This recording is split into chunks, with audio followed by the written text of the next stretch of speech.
Yan, so engine misfire. Nag-warning na yung pitaka. So may check engine siya. Turog-turog may na.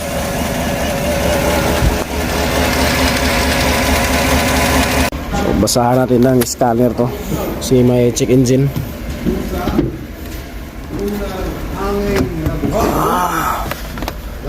So, scanner tayo ng lens.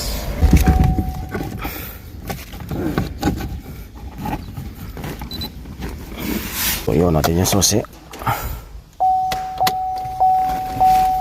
So 2015 model letter F, no? So Chevrolet tayo.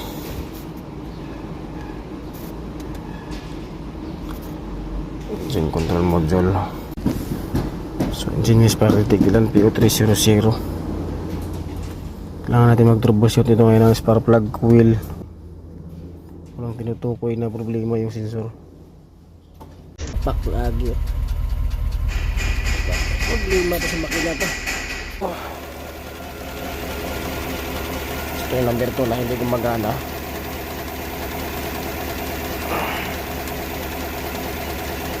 So walang reaction. 4. Ito gumagana din 4. So gumagana naman. Ito ang dos yung problema. So ito yung walang reaction. Try natin ipalit yung coil. Lipat natin sa 4 yung coil nya. Ito tayo lipat yung coil.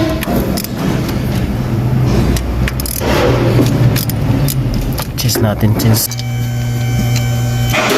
Lipat natin ito dito. So balik na itong mga sakit. Oo, bandar to.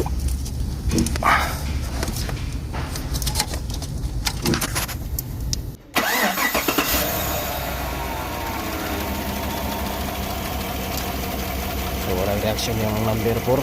Lumipat sa number 4. So coil ang problema. Patya! So ito na bagong coil na pinapabili natin.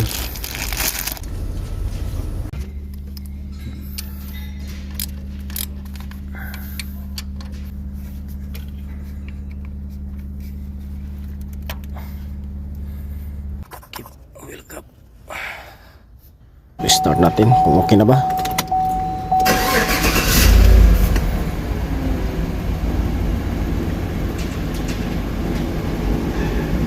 Okay na. Ayan, solbad ang problema. Tining na yung andar. Wala na marinig distong butso na galagapak. Wala na, okay na. Solbad ang problema.